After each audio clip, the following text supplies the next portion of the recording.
Hello friends, welcome to Southern Food Tamil. இன்னைக்கு நம்ம Southern Food Tamilல தக்காளி குருமா ரெசிபி தாங்க எப்படி பண்றதுன்னு பார்க்க போறோம். இது இட்லி, தோசை, பூரி, சப்பாத்தி எல்லாத்துக்குமே சூப்பரான காம்பினேஷன். வாங்க எப்படி பண்றதுன்னு வீடியோக்குள்ள போய் பார்க்கலாம்.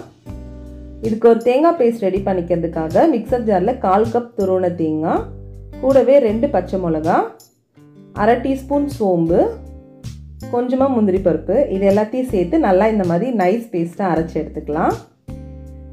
இப்போ ஒரு ஃப்ரைங் பேன்ல 3 டேபிள் ஸ்பூன் எண்ணெய் சேர்த்துட்டு ஒரு பிரிஞ்சி இலை, ஒரு பட்டை துண்டு, ஒரு நட்சத்திர சோம்பு, கூடவே 2 கிராம்பு, 1/2 டீஸ்பூன் சோம்பு இதெல்லாம் சேர்த்துட்டு ஒரு 7 பல் பூண்டை நல்லா நச்சு உள்ள சேர்த்துருக்கேன்.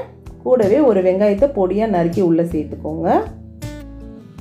கொஞ்சமாக உப்பு சேர்த்துக்கோங்க. உப்பு சேர்க்கறதுனால வெங்காயம் சீக்கிரமாக வதங்கிடும். இந்த வெங்காயம் நல்லா பொன்னிறமாக வதங்கினதும் இதில் 3 தக்காளியை பொடியாக நறுக்கி உள்ளே சேர்த்துக்கலாம்.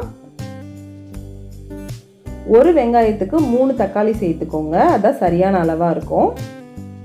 சேர்த்துட்டு கொஞ்சமாக கறிவேப்பிலையும் சேர்த்துக்கோங்க.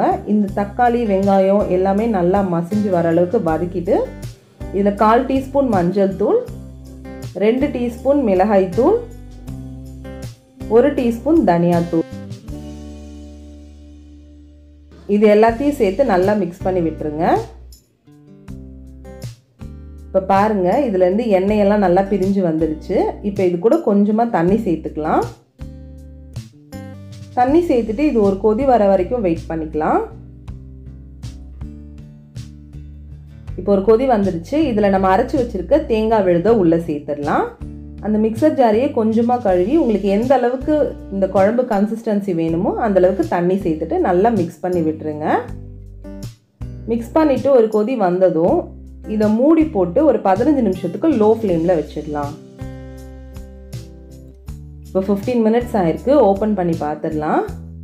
நல்லா கொதித்து மேலே எண்ணெயெல்லாம் பிரிஞ்சு வந்திருக்கு. இப்போ கொஞ்சமாக கொத்தமல்லி தலையை சேர்த்து ஃப்ளேமை ஆஃப் பண்ணிடலாம். தக்காளி குருமா ரெடி ஆயிடுச்சு. அவ்வளோதான் ஃப்ரெண்ட்ஸ், தக்காளி குருமா சுட சுட சூப்பராக ரெடி ஆயிடுச்சு. இதை நம்ம ரொம்ப சிம்பிளாக சட்டுன்னு செஞ்சு முடிச்சிடலாம். இதுக்கு எந்த காய்கறிகளும் தேவை கிடையாது. தக்காளி வெங்காயத்தை வச்சு சிம்பிளாக செஞ்சிடலாம். நீங்களும் கண்டிப்பாக ட்ரை பண்ணி பாருங்கள்.